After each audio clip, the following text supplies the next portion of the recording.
존경받는 어른이 되고 싶다면 그저 존재하기만 할 것. 서 있을 뿐 가르치지 않고 앉아 있을 뿐 의견을 내세우지 않는다. 왕태는 발이 하나가 없습니다. 그런데 그를 따라 배우려는 자가 선생님의 제자와 노나라 인구를 반씩 갈라 나눠 가질 정도입니다. 그는 서 있을 뿐 무언가를 가르치지도 않고 앉아 있을 뿐 무언가를 의논하는 것도 아닌데 빈 마음으로 왕태를 찾아간 사람은 무엇인가를 가득 얻고 돌아갑니다. 50은 새롭게 태어나기 위한 변화를 눈앞에 둔 시기입니다. 인생을 다시 쓸 준비를 해야 하지요. 물론 그동안의 노력도 무시할 수 없을 것입니다. 남들은 가까스로 따라잡고 뒤처지지 않기 위해 이를 악물고 달렸습니다. 그리고 저마다 나름대로의 성공을 이루어냈을 것입니다. 하지만 따라잡고 따라잡히는 시간이 지나고 조심스레 인생의 성적표를 열어보니 기대와는 달리 후회가 가득합니다. 50이 되면 충만한 가을이 올 줄 알았는데 오히려 황량해진 겨울처럼 느껴지는 이유는 뭘까요? 저는 그 이유가 존재할 줄 모르기 때문이라고 생각합니다. 나의 자리에서 세상을 편안하게 바라볼 수 있어야 하는데 50이 되어서도 여전히 세상의 욕망에 휩쓸려 다니니 더 강한 자극이 아닌 이상 헛헛한 마음이 드는 건 당연한 일일지도 모르겠습니다. 50 이전의 문법으로 50 이후를 살려다 보니 덕이 없는 사람으로 취급되기도 하고요. 사실 덕이란 개인의 내적 품성에 한정되는 개념이 아니라 내적인 힘으로 타인을 끌어들이는 힘에 가깝습니다. 이 힘이 약하다 보니 내 의지와 상관없이 문제가 생길 때 오히려 일상이 어지럽게 되는 것이지요.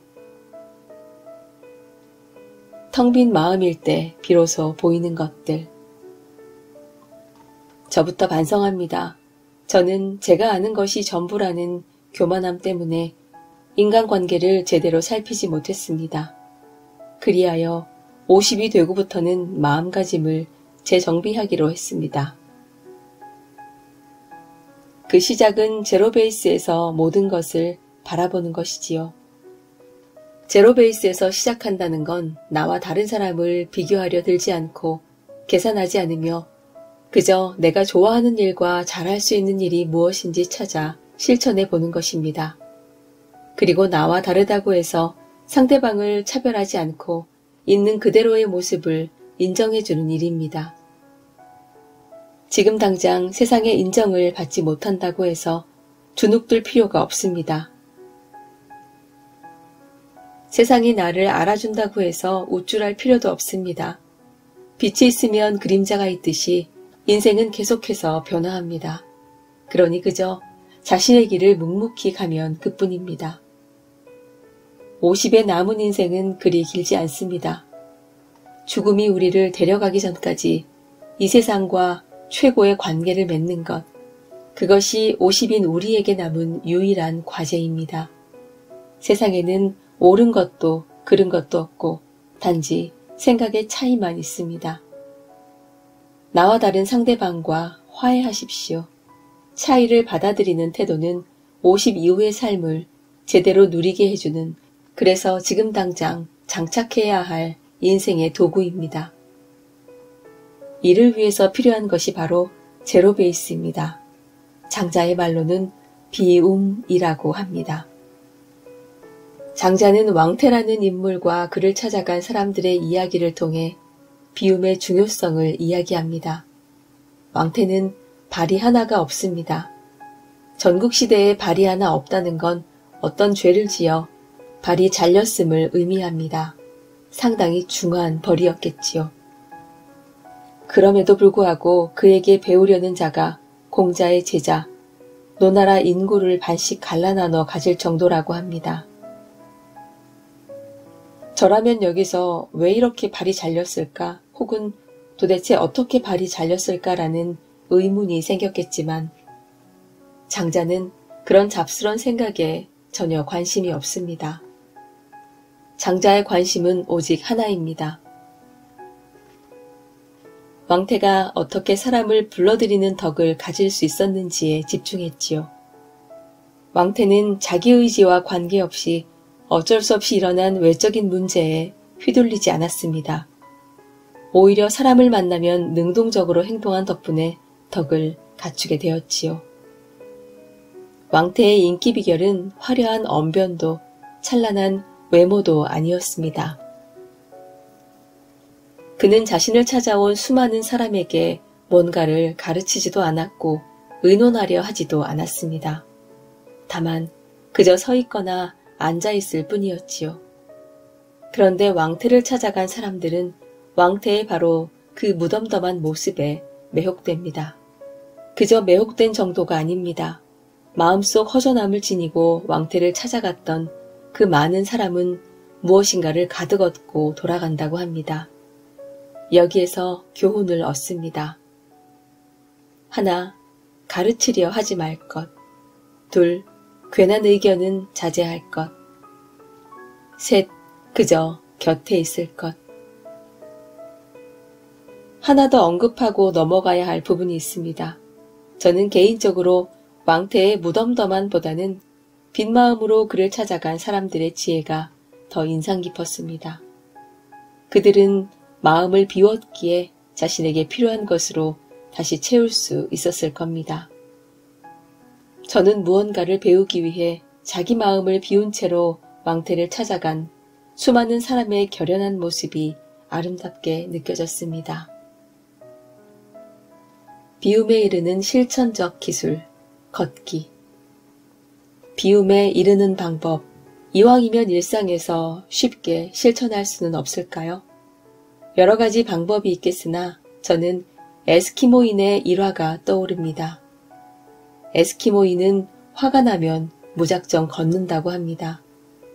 아무 말 없이 혼자서 화가 풀릴 때까지 얼음평원을 걷다가 화가 풀리면 집으로 돌아간다고 합니다. 그렇게 비움에 이르나 봅니다. 화가 날 때 또는 마음이 복잡할 때 집을 나와 30분 정도 걸어보세요. 공원이 아니어도 좋고 한강이 안 보여도 무방합니다. 걷다 보면 현재의 내 상태가 보입니다. 1시간을 걸으면 나의 과거가 떠오를 테고요. 그 이상을 걷다 보면 나의 미래가 보일지도 모릅니다. 걷기를 통해 과거의 선입견을 비우고 새로운 것을 채울 준비가 된 자신을 발견하는 것입니다. 걷기 하면 또 빠지지 않는 사람이 있습니다.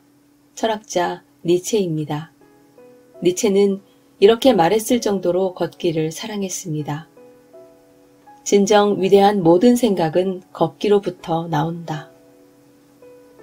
니체는 35세의 나이에 교수직에서 퇴직해야 할 정도로 병약했는데 그런 자신을 치유하기 위해 산책을 시작했고 걷기를 일상에서 자신을 여행하는 기술로 활용했다고 합니다.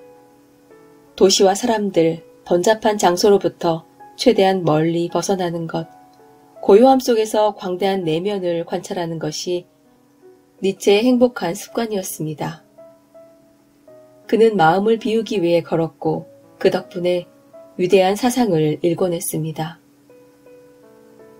가끔은 혼자가 되어야 합니다.